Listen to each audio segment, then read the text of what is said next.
खुलुमबाय बयखौबो आं फनिन्द्र गयारी दासान्दि हायद्राबाद सेन्ट्रेल इउनिभारसिटियाव इक'नमिक्सनि प्रफेसार हिसाबै आङो साख्रि मावगासिनो दङ। आं बे नोलोबारि बियाबनिनो मानसि नोलोबारि बियाबनि सिङाव थानाय आहमाखा गामिनि मानसि बेयावनो जोनोम जानानै बेयावनो सोलोंथाइ लानानै देरनाय मानसि दाबो आंहा बेयाव फैनो मोजां मोनो आरो बे नोलोबारि बियाबनि सिङाव बे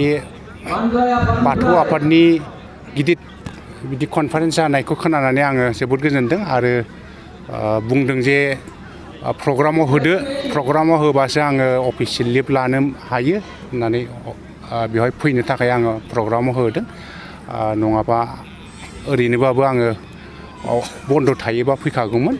दा फैनानै आङो जोबोद गोजोननाय मोनदों आरो आथिखालाव बर' लाइमोनफोरखौ सोलोंथाइनि सायाव माबाफोर थुलुंगाथाव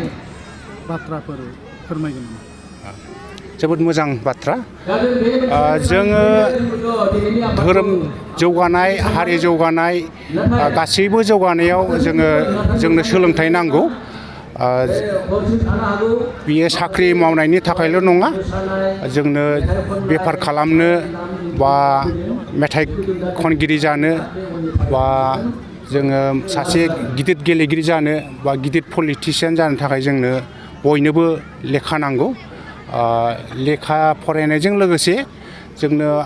गुड क्वालिटि इडुकेसन गुन गोनां सोलोंथाइ आरो हायार इडुकेसनखौ लानांगौ जोङो आंनि नोजोराव नुनो मोनो दायो आङो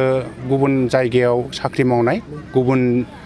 अल इन्डिया लेभेलनि गोबां मानसि नुनो मोनबाय गुबुन रायजोफोरनि बिसोरो माबायदि फरायो बिसोरनि स्टुडेन्टफ्रा दा बिसोरनि रुजुनायाव बर'फ्राबो गोबां मेलेम दङ फरायनो हायो फरायनांगौ बेखौल' नुयो बर'फ्रा बड'लेण्डआव थानो मोजां मोनो गुबुन जायगायाव गुबुन इउनिभारसिटि कलेजफ्रावबो फरायहैनांगौ आरो भारतल' नङा भारतनि जायगायावबो फरायहैनो नाजानांगौ जेरैहाय इंलेण्ड आमेरिका बायदि मोजां इउनिभारसिटिफ्राव फरायहैनो नाजानांगौ आरो आंनि नुनायाव गोबां बर'फ्रा माहाजोनबो जाबाय फैसा थाखा दङ फैसा थाखा होनानै फेमास बेस्ट इउनिभारसिटि बेस्ट कलेजफ्राव फरायहैनो नाजानांगौ आरो बे बड'लेण्डनि मानसि होननानै बड'लेण्ड सिङावनो थाबाय थानांगौ बे नङा आरो जोङो गुबुन जायगायाव थाङोब्ला जोंनि एक्सप'जारा जोंनि इन्टारेक्सन उइथ आदार पिपोल जोंनि माबाया टेलेन्टआ बारायो आरो बेखौनो आं सानो आरो लाइमोनफोरा दिनै धोरोमजों लोगोसे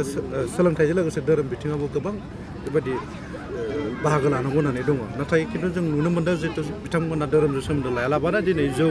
सिगारेट बेबायदि गोबां निसा बुस्थु बाहायदों बे बिथिङाव नोंथाङा सासे बिबुंगोरा जानानै बिथांमोननिसिम मा मेसेज होगोन? जोबोद मोजां बाथ्रा आं दहाय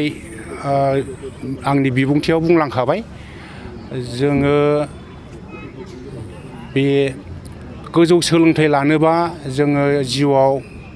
मोजां जानोबा जोङो साफ्रोमबो मोनसे एग्जाम्पल जानांगौ आरो गुड एग्जाम्पल आं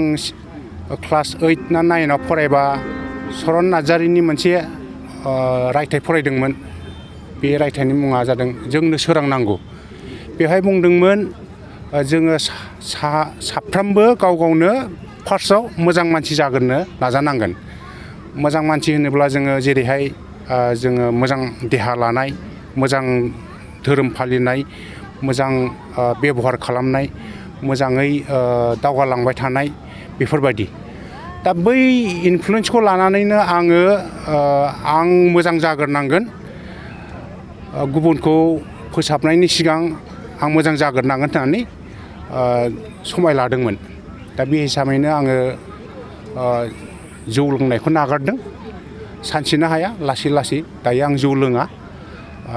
जौ लोङाबाबो देहाखौ मोजां मोनो आरो बिदिनो बांद्राय बेदर जानाय ना बेदर जानायनिफ्राय जोंहा देहाया खहा जायो दा आं लासैनो ना बेदरबो जाया आरो धोरोम फालिनाया आं गोबां आं बुजियो लाइमोनफोरा बे धर्म फालिनाया इसोरखौ मानिनाया बोराय बुरैनि खामानि नङा जों उन्दैनिफ्रायनो आनान गसाइखौ फोथायनांगौ आनान गसाइखौ जोङो उन्दैनिफ्रायनो रेसपेक्ट खालामनो रोंनांगौ आरो जेरै आनान गसाइनि आर'ज खालामनाय बेफोरखौ जों उन्दैनिफ्रायनो सोलोंना लानांगौ फुङाव प्रेयार खालामनाय फुङाव मेडिटेसन खालामनाय बा इभिनिङाव आर'ज खालामनाय बेफोरखौ जोङो उन्दैनिफ्रायनो सोलोंना लानांगौ आरो बेबायदि आनान गसाइजों जोङो लोब्बा लाखिनायाव बा फुङाव मोनाबिलियाव जोङो मेडिटेसन खालामनाय बा आर'ज खालामनायाव जोंहा जेबो लस गैया जोंहा गोसोआसो मेन्टेलासो स्ट्रं जालाङो गोसोआ दावगालांबाय थानो मोजां जायो आरो बर' हारिनि रांखान्थिनि सायाव मा बुंगोन बे समाव बर' मोजां बाथ्रा बर' हारिनि आङो इक'नमिक्सनि प्रफेसार हिसाबै बुजियो बर'फ्रा गोबां धन सम्पतिनि बिगोमा फ्राय गासिबो बर'हानो एसेबाबो हा दङ बारि दङ बे हायाव जोङो मोजां बाथ्राया बेनो बर'आ ओरैबायदि हा जायगायाव दङ मा होनगोन फार्टाइल लेन्ड हासार गोनां हा बेवहाय गायबानो मैगं थाइगं जायो माइ जायो गय जायो दा बेफोरखौ जोङो न'आव जानोबो हायो आरो मोजां सेरफांगुरि बाजार सुरुमा माग बिहु दामाका अफार लाबोदों क'क्राझार जिल्ला सेरफांगुरियाव थानाय फुंखा एन्टारप्राइज बाजार सुरुमा 11 जानुवारिनिफ्राय 31 जानुवारिसिम माग बिहु दामाका अफार आरो एक्सचेन्जनि खाबुफोर होगासिनो दङ नोंथांमोना सेरफांगुरियाव थानाय फुंखा एन्टारप्राइज बाजार सुरुमाव खुंफुंजानाय माग बिहु दामाका अफार एक्सचेन्जआव फैनानै नोंथांनि लुबैनाय बाजाजनि बाइकखौ लांफैनो हागोन बाजाजनि बाइक सालायनो मोजां मोनग्रा रायजो राजाफोरनो फुंखा एन्टारप्राइज बाजार सुरुमा लोगोसे मोजां अफारफोरबो लाबोदों बेफोरनो जाबाय 90% लन गंनै हेलमेट फ्रि केस होनानै बाइक बायगिरिफोरनो 1000 रां केसबेक हरफिननाय जागोन आरो माग बिहु दामाका अफार एक्सचेन्जजों लोगोसे बाइक बायगिरिफोरनो गांसे ब्लेंकेट फ्रि हरफानाय जागोन फुंखा एन्टारप्राइज बाजार सुरुमा आरो मोजां खाबुबो होबावदों 500 रां होग्रोनानै गोसोबायदि बाइकखौ आवग्रिना दोननो हागोन आरो गासै गारिजों लोगोसे मोनफा मोनफायै इस्युट गिफ्ट हरफानाय जागोन आबुङै मिथिबावनो थाखाय 8135872656 आरो 9101547892 जानबुं नम्बराव खौरां लाहरनो हागोन